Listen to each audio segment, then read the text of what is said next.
Hello Ghanaians, good evening. It's another Wednesday evening and thank you very much for joining us right here on Upfront on the JoyNews channel. And tonight our focus is on energy, but of course not on the 22-day load shedding timetable as released by the Electricity Company of Ghana. Well, we know that the Electricity Company of Ghana has released a 22-day load shedding timetable. Now they say that is the major final intervention in its attempt to ensure that you and I have uninterrupted power supply. Even though there's that whole conversation about that not being termed as doom. So that's not what we're looking at, this evening. Of course, we're not also looking at the decision by the minority in Parliament to walk out during the approval of 4 deputy ministers, because according to them, they did not take part in the vetting and they cannot be part of an approval process when they were not part of the vetting, having gone to their various constituencies on a day that we had declared as National Tree Planting Day. So what are we looking at? Our focus this evening is on how Ghana has been slapped with $170 million judgment debt. That we have to pay almost 1 billion Ghana cedis for a decision to, one, terminate the GPGC power purchasing agreement or emergency power agreement with the government of Ghana. What are the facts of the issue? Well, in June 2015, we signed an agreement with GPGC to provide us 107 megawatts of power. That was the time when we were faced with the famous dumsor. Lots of interactions went on, but of importance to us this evening is that by February 2018, government, based on a 2017 April committee report, then termed as a PPA committee, decided to terminate it. Now, in the words of the committee, we did not need that particular agreement or that particular plant because according to the committee, now it wasn't new, it was for a 4-year period, and because we had excess capacity, it was probably likely to be sitting there idle. And so why don't you just terminate the contract? They actually talked about one thing that they believed we should do, that we should look at the scope of work, cost them, and use that in negotiating the termination. Did that happen? Well, based on checks we've done this morning as we spoke to Attorney General Godfred Yeboah-Dame, that did not happen. And then Attorney General advised the Energy Minister, that's Gloria Kufu advises Mr. Boakye Jakon to terminate the contract. And not happy, GPGC decided to go for arbitration. Well, the ruling was in January 2021. Ghana slapped with the judgment debt. The new Attorney General tried to look for a window to appeal it at the High Court. That was unsuccessful, and so with no option, we're paying that. We've seen the blame game. We've heard from the Attorney General say that he feels that those who signed that particular contract or agreement, those who negotiated it, did a great disservice to the country Ghana. And so he is convinced in his mind that the Criminal Investigations Department of the Ghana Police Service should be looking into this. He says he is going to lodge a formal complaint to them. He's preparing his report. They would have to conduct investigations, and after the conduct of investigations, decide on what to do. But even before they complete their work, he's convinced that those who supervised the signing of that agreement in 2015, those who supervised the signing of the agreement, you had Dr. Kwabena Donkor, who was then Power Minister, John Jinapor was Deputy Power Minister, and others who became representatives afterwards. John Jinapor has said, well, this man just cannot blame us because we are not responsible for the wrongful termination of the contract. In any case, when they went for arbitration, what was the decision of the panel? It indicated that the facts based on which, or the premise based on which the government of Ghana terminated the agreement, the facts were wrong. So how could a minority now, at the time in government, be held responsible for the wrongful termination of a contract? This evening, we're not interested in the politics of it. We're interested in the facts of it. And we're interested in whether or not we could have saved this country a whopping $170 million. $170 million. Now, if you look at the facts, that the 88 district hospitals, one is supposed to cost the country $15 million. Just ask yourself, we can actually have about 10 hospitals from this deal. More than 10 hospitals from this money that we have to pay. How did we get here? Was it avoidable? Could we have prevented all this from happening? What are the facts of the matter? Who's telling the truth? Who's telling us the untruth? My name is Winston Amoako, and this is Upfront on the JoyNews channel. When we return after these messages, I'll be introducing my guest. He's been following the agreement, he's been following the arbitration, and he will tell us his thoughts and whether or not this could be avoided. Stay with us. We'll be right back.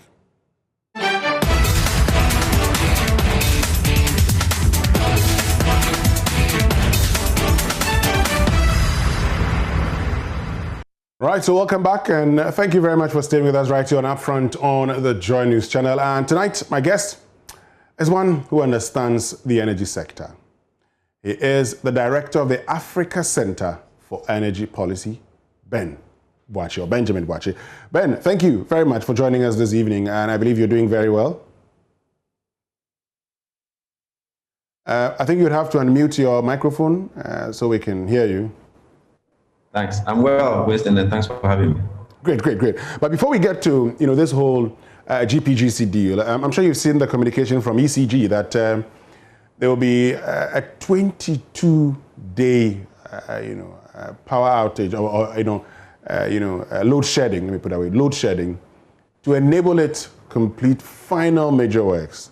Now, you in the past have talked about the fact that when, for instance, the Energy Minister said, you had said there was a smart way of going about it. Now, what you make of the new, the latest decision, 22 days, starting from June 28th, last Monday? Unfortunately, I haven't seen it. I've been quite busy doing other things today, but I knew it was coming. I hope that will really get, the major infrastructure development done, and that will lessen the challenges as we have it at this point. But perhaps that's another conversation we'll have to look at. How do you fix the entire value chain so that we don't come back looking at another segment? I think this one is still on the transmission infrastructure that we are developing at this point. But a bulk of the issue and the problems that we have in our localities and our homes really have to do with ECG itself and its dilapidated infrastructure, lack of capacity to really keep the light on in many parts of the country. Beyond that, also, there are transmission problems in many other regions beyond Accra, which also needs to be addressed. So hopefully this lessens the challenges as we have it. And as we did indicate in the past, once you're able to wheel enough power to Accra and Tema enclaves, you have a large population of the country served, but there are still other places that still require some more investment and attention for us to provide consistent electricity to them.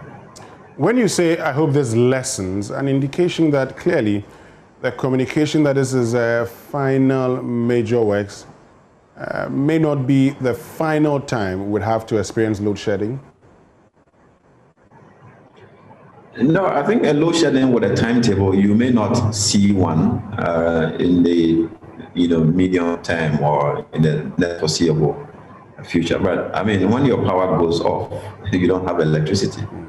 And those can be caused by many other factors that are still with us, right? If the transformers are not working right, if other transmission infrastructure across the country are not living up to their established function or capacity, they trip once in a while, and you have to fix them. Greco estimates that they need, I think, about $700 million of investment to do more transmission infrastructure, to stabilize power in the middle belt, and to be able to loop power across the regions of the country. So there is still a lot to be done, but certainly what we're doing currently with the new infrastructure should stabilize the power in the big centers of Accra, Tema, Kaswa, environs. What about the middle belt? What about the other parts of the country? With what we're doing, stabilize power. Those places will continue to have some challenges. There are many places that need injection. They need transformers. They need, additional investment, to change some lines and the rest of it. So those investment will have to be done over time. And when your infrastructure is actually one directional, for example, in the western part and the rest of it, they have power going through the western corridor to that. There is a need to build another transmission infrastructure from Accra through Kobasi to Kumasi, 161 kV line that will also be able to loop the power, so that if one loop is not working, you have another loop that is sending enough power to serve the rest of the country. So these are still infrastructure requirements that we need to have in our country to ensure that we have a robust power sector. We don't have the full complement of that yet, and therefore you may have the lights on, but intermittently you should expect to have some power cuts. So I mean, finally on this, in the past we had been told that the problems we experienced were financial problems. Are we still experiencing financial problems with our power sector? No, I think that the financial problems have not gone away. If people have $700 million to build the infrastructure they need, they will not be complaining and keeping it in their budget. If ECG had the money to invest, we wouldn't have had to look to PDS for $500 million investment. We still don't have that investment. And by now, if you did the estimates of how much is required, it will far exceed the $500 million that we needed in 2014. All right, so we still need substantial retooling and investment across the entire value chain to ensure that we can improve on the quality of service to the consumer. And I've said time and again, in many parts of the country, you can't do business with the power that is being supplied to either business or to homes, because the 220 voltage that is supposed to be supplied in many parts of the country, they don't get that amount of voltage to business. And if you don't have that amount of voltage, you have to turn on your own generator to be able to run your business. So these challenges will continue to persist until we can do the critical investments to improve it. Again, demand is supposed to be growing, right? And the more your demand, the larger the capacity of infrastructure you need to be able to serve the demand. So we need to really be ahead of the curve and put in the required investment to enable us to have a well-functioning power sector. Great. So let's get to, and of course, we're still staying with the power sector, except that this time around we're getting into, the GPGC judgment debt that we have slapped on us now, $170 million. How did we get here?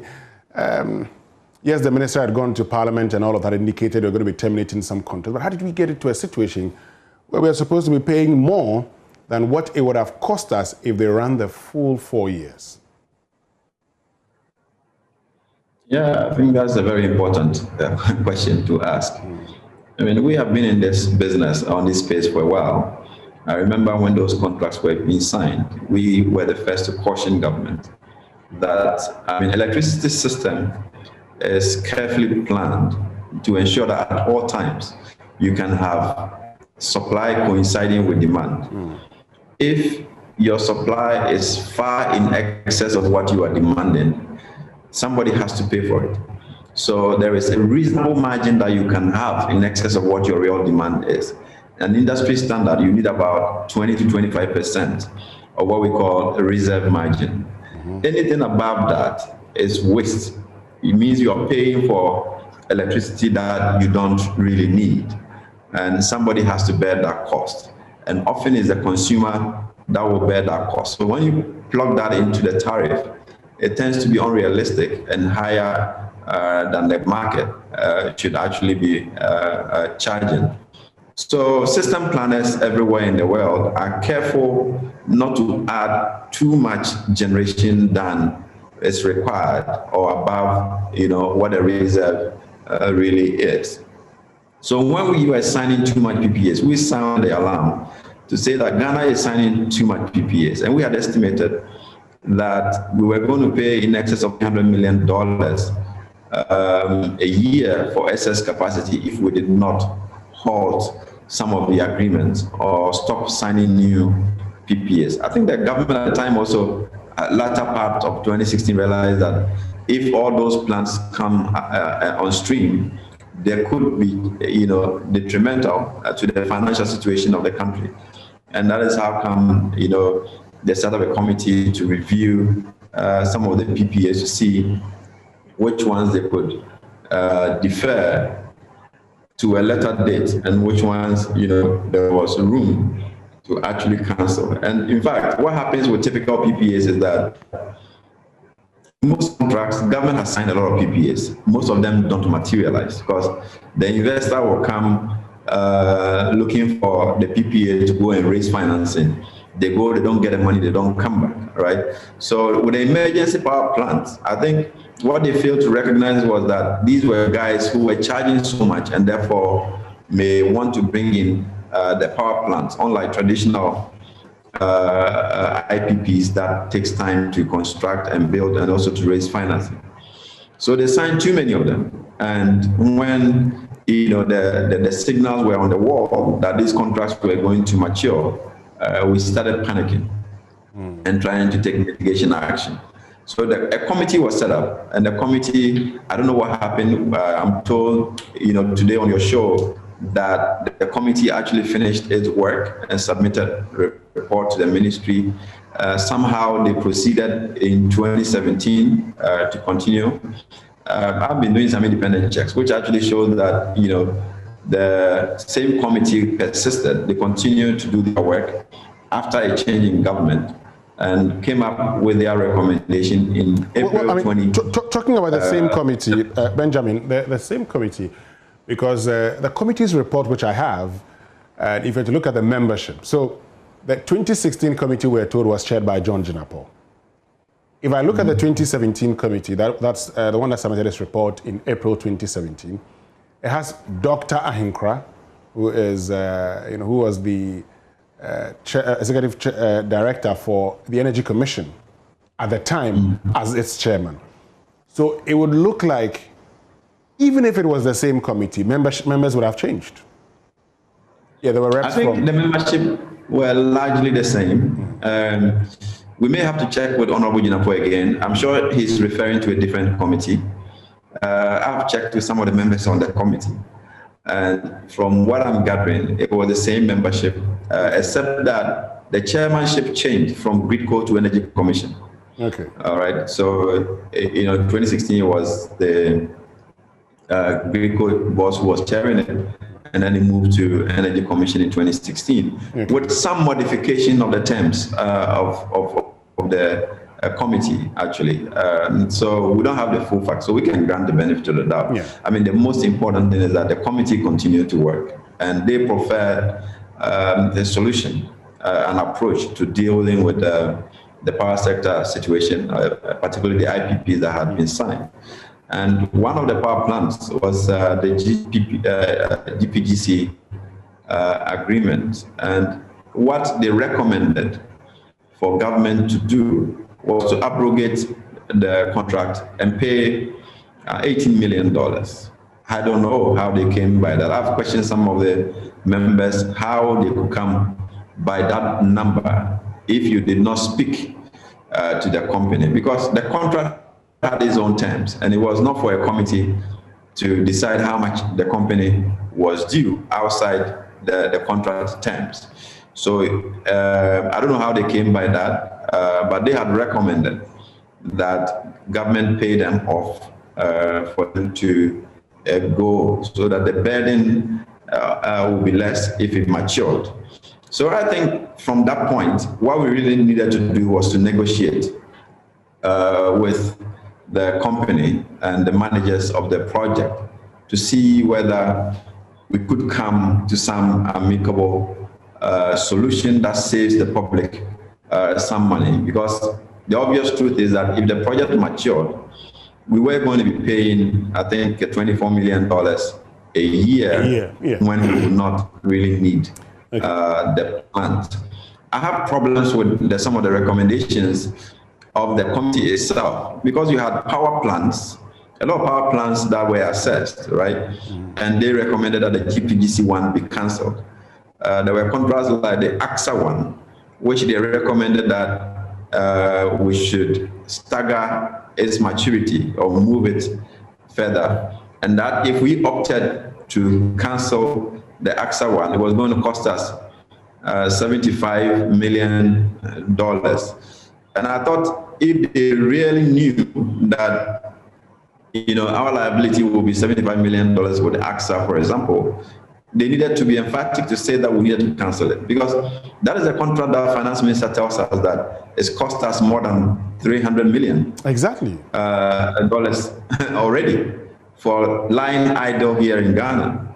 We don't need it. So there are even some power plants that we are paying more than the GPGC one. So inaction post the report has really cost us much more than the GPGC judgment. So there is a lot of interrogation that we need to do on the report and how we managed the report that was issued. Yeah, so I mean, let's deal with some of the what facts. Specific actions were underway to save Ghana money. Yes, let's deal with some of the facts that have come out of it, because yes, the committee talks about the need to negotiate the termination. I mean, this morning we were on the program together. Godfrey Dami says, to the best of his knowledge, that negotiation did not happen. I mean, so in that case, would you say that the decision not to negotiate is what has cost us? No, I agree, 100%. You see, in some of these instances, these are investors, all right? And they have various interests. And we have what we call good faith negotiation. When you are hard hit against the wall, you have to reason, you know, with people who really can punish you if they want. Okay. We had a contract that wholly supported the contractor, because once they had, you know, decided to bring in the plant, everything else was on their table to decide whether they bring it in or not. So if we had been cautious and perhaps sober to get to the table and, hang our pride and say, here is a situation, this country cannot afford to bring in a power plant when we don't need it. Our budget will be constrained. We want you to consider, doing something about it. I'm sure the company would have been reasonable to see what settlement works, so that we didn't have to get to that level. And for me, once you opted to go to arbitration or to court, you needed to understand what you were dealing with. You needed to understand what the contract says about those processes and what your chances were. And from day one, government should have known that if you were going to arbitration, you would lose, because the contractor hadn't defaulted in reality, because they have satisfied the conditions precedent. And for the conditions subsequent, the government had committed to assist them to get all the authorizations and licenses that they needed to be able to install the plant.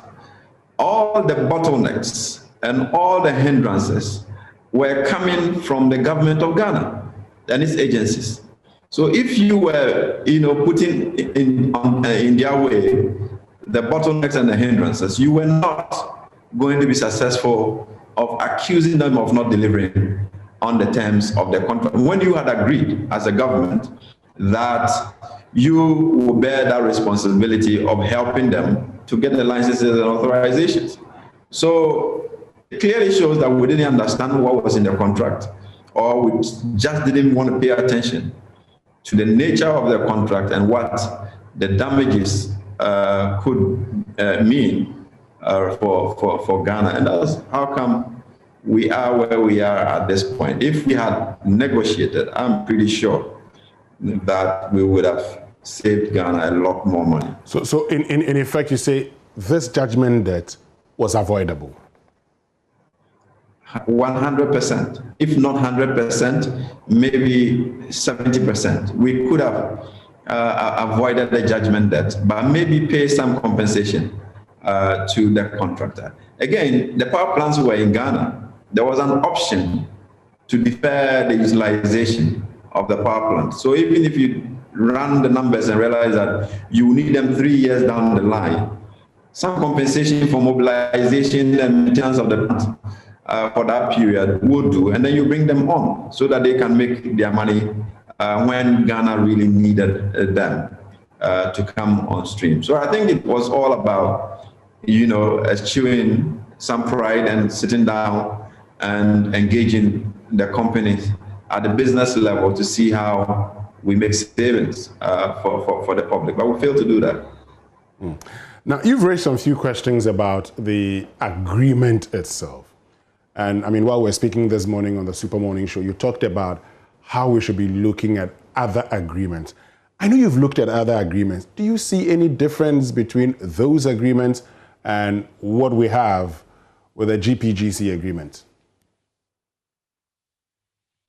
I think those agreements are pretty standard for third world countries and high-risk investment regimes.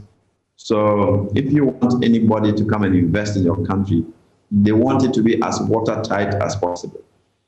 Shift all the risk to the states because they don't trust African governments. They don't trust our political system to be able to protect the investor.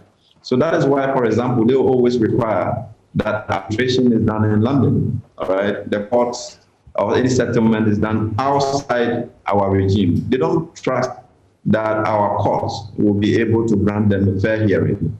They want a neutral place to do that. I don't think any courts, any agreement in London will say that when you want to settle this dispute, take it to New York or take it to Paris to go and settle it. They don't do that. You can trust the court system. You can trust institutions of the state to be independent and deliver a fair judgment. So the risk is always going to be borne by the state because take, for example, if GPGC had not insisted that the state takes responsibility for the issuance of licenses and authorizations, they would have just used that to cancel the agreement when the plant had been shipped to Ghana. Because the state institution can just refuse to give you the license. The politicians call and say, don't give them license, and that is the end of it. They won't give you the license. You have to spend millions of dollars to return your equipment and go and install it back. If you cancel an agreement and they brought your equipment, you would have lost money. So they don't simply trust the political system to deliver fair judgment and sound, practices. And that is why they continue to demand some of those watertight agreements. And I say that they haven't stopped. Any contract that has been signed in recent times, go and check. Their take-pay, the liabilities are on the state. I mean, look at the Ajapa agreements. Even they are saying that even though we are the majority shareholder, we don't take decisions on the board that represent our sole interest. All right. So those watertight agreements are always there to ensure that this kind of political interference and decisions are not, detrimental to the investor who would have gone to bank to raise debt to come and finance in the country. So as long as we refuse to restructure our processes, restructure our contracting regime, and build robust institutions that investors can trust, you can guarantee that every investor will demand this kind of terms. But in demanding those terms, one day and say, "Oh, I hate the one who signed the agreement, and therefore I'm not going to pursue it." But Ben, I mean, in having those agreements, then it inures to their benefit and not us. And so, for instance, if you look at this, particular agreement, yes, GPGC tried, in getting VRA to give it a site. It was an issue here and there. Eventually, VRA came in and said, well, we can't give you, Abuadze will give you Pong. They get to Pong, you say, oh, you've taken more than we had agreed we're going to give you. And then they go for the Blue Ocean site, for instance, which they rented annually. And so they say VRA was frustrating the process. Same with the Energy Commission and all of that. That's agreed. But if we consistently put a lot of the responsibilities on the government of Ghana, that will be opening ourselves to further challenges, wouldn't it? You see, listen, we are talking about this because we did not need the power. If we really needed the power and they generated, we had assessed that we need the power, they came in, they generated power, and we were consuming it. We wouldn't care how the nature of the agreement is. Sure. All right. And I think that is where the bottom line is. It is really not about the terms. It's really about you establishing that you really need the power, and then you sign on, and at the right value, you care less about the terms of the agreement. Once the power is generated at a true value, and you can buy the power, sell it, recover it through the tariff, your systems are working, your distribution, transmission systems work, and we can sell power and recover revenue. It wouldn't be a problem, regardless of it being a take or pay. Government had to support the company to get the necessary clearance or whatever it is. We wouldn't have problems with that. The reason why we have this problem is because of the politics around it. We are not sure we need a power plant, but we sign up for it. And once we have signed up for it, we are not careful to interpret the agreement because of the politics around it. Somebody believed it was another person who signed it, and therefore I don't need to pursue it. And we dilly-dally and use state institutions to frustrate a process that could be negotiated. And that is what becomes a problem for us. But really, I don't have a problem with take-or-pay agreements, for example, if it can reasonably be justified. That it will lead to judgment debt. It will lead to waste of public resources. We will not be paying for power. How do you justify that it will? And that is where technical competency becomes really essential. Yeah, but how do you justify that? I want you to tell me, for instance, how you can go for a take-or-pay agreement and make sure that it doesn't lead to wastage. And in our case, we have, excess capacity, installed capacity. So how do we sign those kind of? So you need to have a system. You need to have a system planner that is efficient, effective, not political, and can be held to account.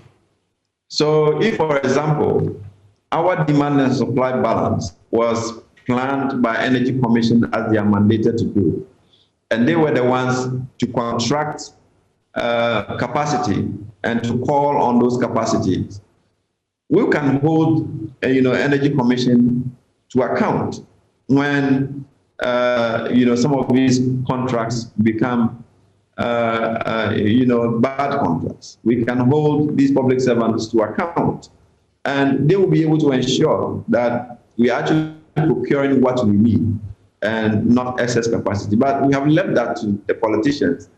And because they come in intermittently, investors don't trust the system because they know that the politics is much more powerful than the institution, right? That, operates in the space. If you had VRA managing the procurement of additional IPPs and PPAs, we can hold them to account when they go wrong on these things. But once the politician does it, And the investors, because of the politics, require parliamentary approvals. They require bank guarantees sometimes, extreme securitization to offset the political risk. The burden comes to the state. And until we are willing to deviate from this kind of arrangement and allow proper systems to work, we will continue to need those kind of watertight agreements because the risk exposure is really high for the investor. Great. So let's look at one other thing. We know that the tribunal ruled that, look, the premise based on which we took a decision to, terminate the contract, the facts were wrong. Now, 170 million. And the question Ghanaians keep asking, we've seen the blame game. We've seen the current administration led by the Attorney General say, I would take this to the CID for investigations because I believe the previous administration did a lot of wrong. You've heard the previous administration make the point that, well, we did not terminate this contract. You did. Who's to be held responsible for what we have on our hands, Ben Boakye? Well, good luck to him if he wants to go to the CID. We have seen this time and again.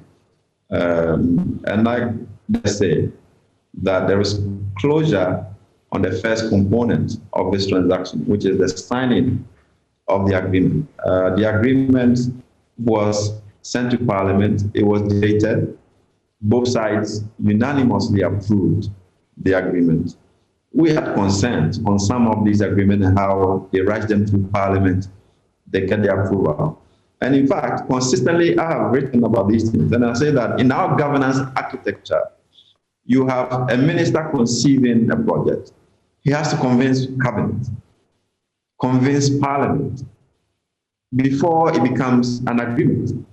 All right? So if we are not able to get these two important bodies analyzing and checking whether these contracts, merits the signature of the state, I mean, I don't see how you can turn around to hold a minister responsible after you have agreed that, unless there is material evidence to show that, you were misled on particular instances. And when you say minister here, and when you say minister here, you're referring to Dr. Kwabena Donkor?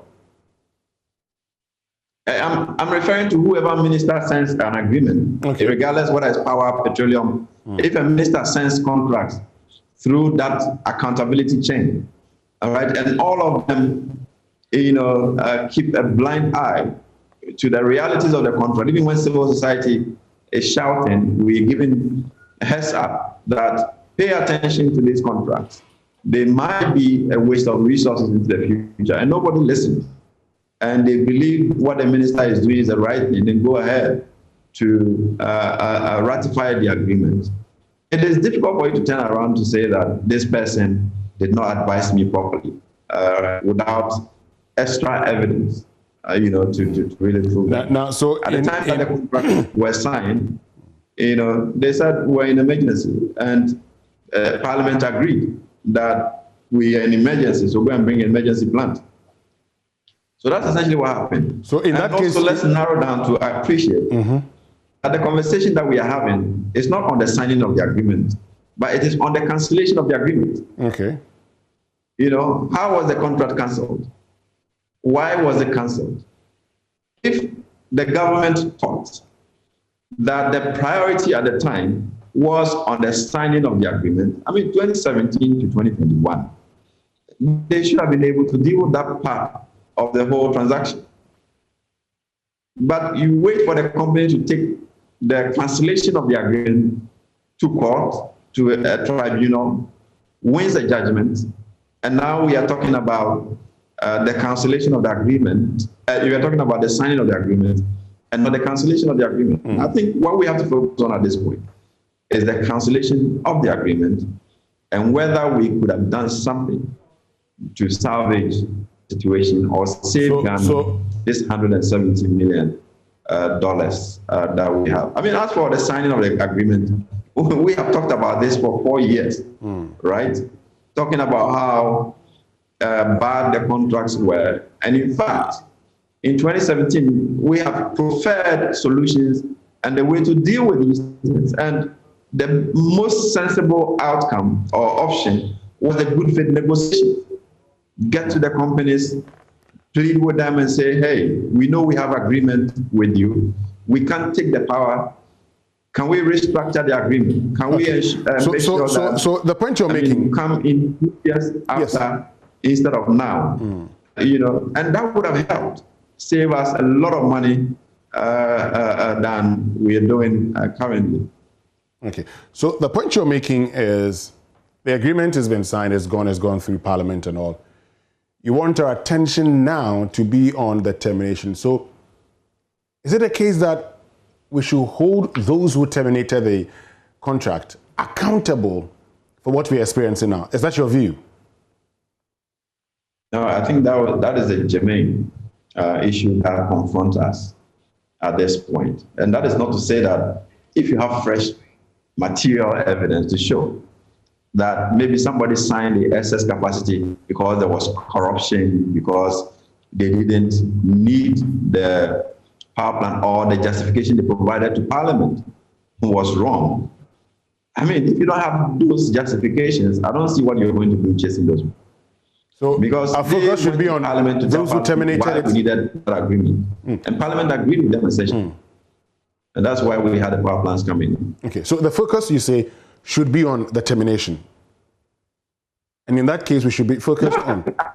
I mean, we once it's a case, right? If you have, like I'm saying, if you have other evidence to show that the signing, there was something particularly wrong with the signing of the agreement, and that the memo that they sent to Parliament did not merit it, and Parliament erred in approving that. I think there are processes that they can activate to resolve that. But what you and I are discussing is a judgment. Exactly. Right? And so the focus should be on those who have broken the contracts. And that process has to do with the cancellation of the agreement. Why was it cancelled? Who was reading the agreement? What was the liabilities? And what were the options that we could have explored? I think this morning you tried finding out whether we even attempted to negotiate. And you didn't have an answer, you know, to that. You know, so those are the germane issues that we are confronted with at this point in time. And we need to address those issues. Okay. Could it have been 100 million? Could it have been 70 million? Could it have been $50 million? Okay. Why are we paying $170 million? We'll come back to that. And mind you, this is also an agreement that is growing. The debt is growing. As we speak, we don't even know whether it's 170.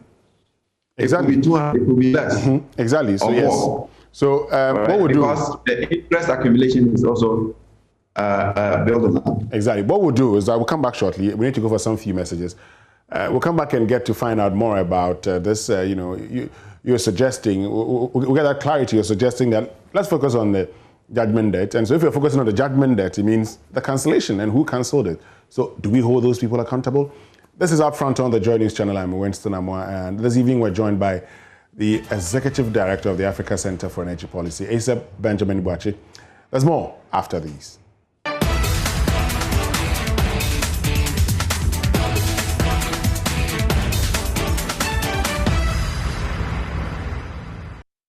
Right, so welcome back, and thank you very much for staying with us right here on Upfront on the JoyNews channel. Well, this evening we're having a conversation about the $170 million judgment debt that we have to pay as a country. And joining us is Benjamin Boakye, the Executive Director of the Africa Center for Energy Policy. So, Ben, yes, before we went for the break, yes, you say we should focus on, you know, the cancellation. And if you're focusing on the cancellation, there's someone who cancelled it. There's someone who advised that, you know, the cancellation be done. Then Attorney General advised Gloria Kufu, then Energy Minister, you know, Boakye Ejako. Should we be holding these persons accountable and responsible for what we find ourselves in? I think, you see, when I say we should focus on the cancellation of the agreement, that is not to say, like as I indicated, that if you have fresh evidence on how the contract was signed and you can indict somebody for signing that contract, I mean, well and good, go ahead. But we also agree that we could have done better with the signing of those multiple agreements. But the issue that confronts us today judgment that we are discussing is not on the signing of the agreement. Exactly. The judgment is on the cancellation of the agreement. So how did we get here? It's really important, and people have to answer questions for that, including the people who recommended the cancellation. We are told that the Attorney General was implementing the recommendations of the committee. I don't think the Attorney General can just implement the recommendations of a committee. They have to proffer their legal opinion on what advice the committee gave. All right. Beyond that, also, we do know that the recommendation of the committee was not necessarily implemented. Because if they said you should pay $80 million and cancel the agreement, and you did not even negotiate the agreement, on what grounds does the Attorney General say that they were, acting on the advice of the committee? So the advice of the committee was never implemented. And I have indicated that if you check, they said that we should negotiate a lot of power contracts. We should negotiate and defer some of them. Some of the contracts came, we didn't defer them. AXA is not one of them, and we paid more than $400 million for them. When the committee said we could have paid $75 million to negotiate them out. So there was a lot of questions to ask. If you pick the report and you pick the judgment of the court, where the court essentially paints a picture that we were not paying attention to the contract, but rather being capricious and canceling the agreement when we did not really have the power to do so under the terms of the agreement. And well, the AXA, we've paid $347 million. That's what the finance minister sent to Parliament, $347 million. So here we are now, we have other power purchasing agreements. Let's look at going forward, what we need to do. How do we ensure that we don't come back tomorrow talking about another judgment date? What must we do right? I think now I see another power plants being signed in the next 2 or 3 years. What we really have to do now is to make sure that the power plants that we have, they are working.